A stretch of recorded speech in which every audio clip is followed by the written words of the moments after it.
Selamat datang lagi di materi belajar JavaScript dari nol. Materi kita hari ini adalah tentang percabangan. Apa yang akan kita bahas di dalam materi ini? Yang pertama adalah materi tentang if, yang kedua if else, yang ketiga if else if, yang keempat adalah switch case, 5 adalah percabangan dengan operator ternary, dan yang terakhir adalah percabangan bersarang atau nested. Oke, sebelum kita mulai masuk membahas masing-masing bentuk percabangan, saya akan coba jelaskan apa itu percabangan. Percabangan adalah cara yang digunakan dalam sebuah program untuk mengambil keputusan ke satu kemungkinan, true atau false, dari beberapa kondisi. Percabangan itu punya banyak sebutan. Contohnya misalnya ada yang menyebut sebagai control flow, lalu ada yang bilang disebut sebagai decision, ada yang dibilang struktur kondisi, atau dia bilang lebih ke spesifik lagi, lebih ke struktur if. Nah, percabangan akan mampu membuat program itu berpikir dan menentukan tindakan sesuai dengan logika atau kondisi yang kita berikan. Oke, kita masuk ke bentuk yang pertama, yaitu bentuk if. Nah, percabangan if merupakan percabangan yang hanya memiliki satu blok pilihan saat kondisi benar. Nah, contoh seperti contoh di samping. Nah, ini ada sebuah kasus. Ini mau menentukan total belanja dan menentukan hadiah dari total belanja yang dimasukkan. Misal nih, mulai ada diagram mulai, lalu total belanja di atas 100.000. Jika kondisi benar, maka dia larinya ke ya, maka dia akan selamat Anda dapat hadiah. Jika tidak, terima kasih sudah belanja. Nah, jika kita perhatikan di sini, ini selamat Anda mendapat hadiah ini merupakan blok diagram dari if. Sedangkan yang terima kasih sudah belanja, apapun kondisinya, dia akan langsung masuk ke kondisi yang ini. Kira-kira seperti itu.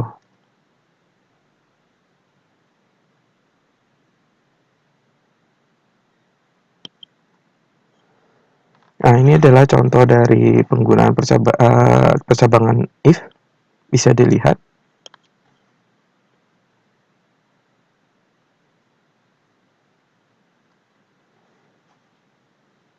Nah, ini adalah penjelasannya.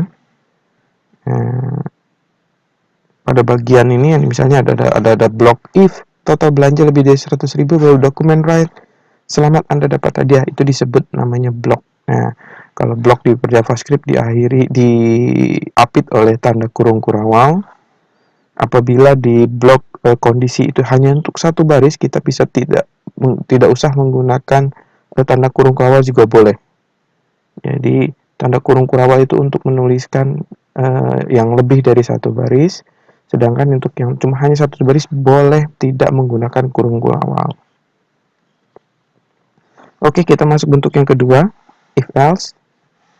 Nah, percabangan if else ini adalah percabangan yang memiliki dua blok pilihan. Nah, pilihan pertama untuk kondisi benar, pilihan kedua untuk kondisi salah. Coba kita perhatikan di flowchart samping. Nah, ini ada flowchart untuk mengecek apakah password itu benar atau tidak.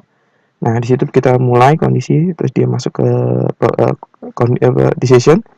Apakah password benar? Nah, jika benar, jika ya, maka akan masuk ke selamat datang bos. Ini adalah blok jika benar.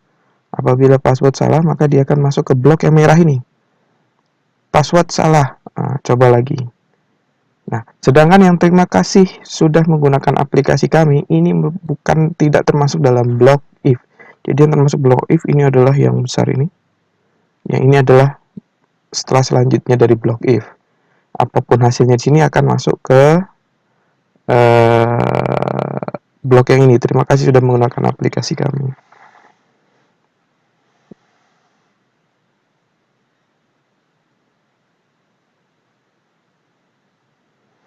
Ini adalah contoh dari percabangan if else, bisa dilihat di kodenya dan hasil running dari kode tersebut.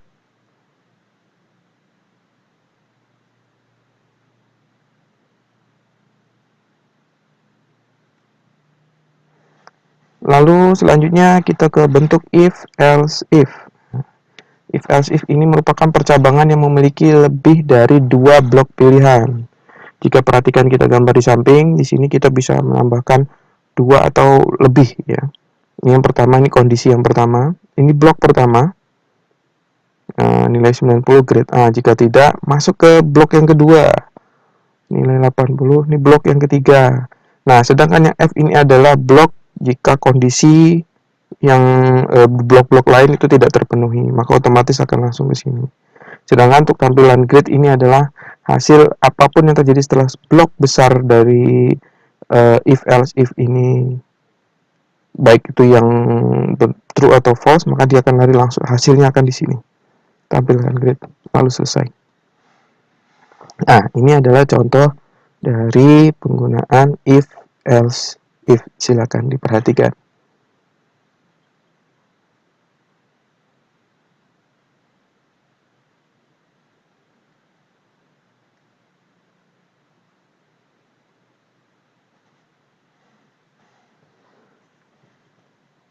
Nah, pada program kita tadi seperti yang contoh if else if tadi, itu kita tidak menggunakan kurung kurawal kode boolean karena yang kita ingat tadi di penjelasan sebelumnya, kalau kita hanya menggunakan satu baris perintah saja, satu baris blok saja, maka kita tidak perlu menggunakan kurung kurawal. Tapi jika ingin menggunakan kurung kurawal juga boleh.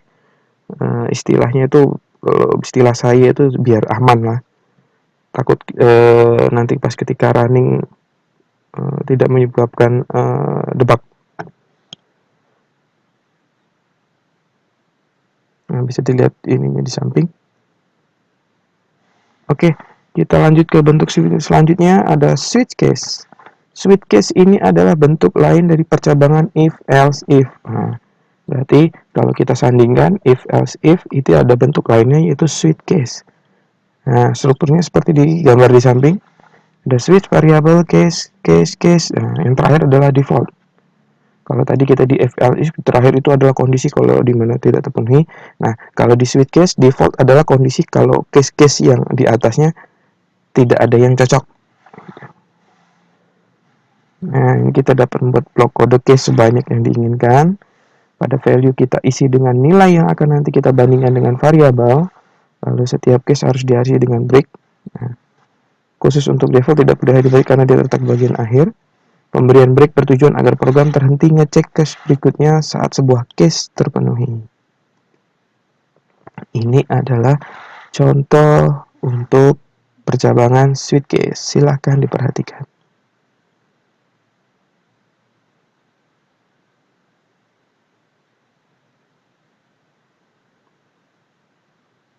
Oke, selanjutnya adalah percabangan dengan operator ternary. Nah, operator ternary ini sudah kita bahas di sebagian operator yang digunakan untuk mengecek sebuah kondisi menggunakan operator. Di sini operator tanda tanya titik 2. Operator ternary sendiri juga bisa dibilang sebagai bentuk lain dari percabangan if else. Kalau tadi if else if pasangannya dengan switch case, kalau operator ternary pasangnya dengan if else. Jadi hanya butuh untuk dua blok kondisi. Nah, iya. Kita bisa lihat contohnya di sini. Nah. Lalu yang terakhir, percabangan bersarang. Maksud dari percabangan bersarang ini adalah sebuah percabangan yang ada di dalam percabangan yang lain. Contohnya misalnya if ada di dalam if lagi. Bisa kita lihat di kode di samping yang saya buat frame kotak itu. Nah, di sini itu adalah program saya ada untuk ngecek username dan password. Nah, yang pertama kita cek dulu username. Jika username benar, baru akan cek password lagi. Nah, jika passwordnya ini, maka akan seperti itu. Nah, bisa diperhatikan. Oke, terima kasih sudah menyaksikan video kali ini. Bagi yang ini jangan lupa untuk subscribe channel saya, like, komen, dan tentunya jangan lupa diaktifkan loncengnya untuk menyaksikan video-video selanjutnya. Terima kasih.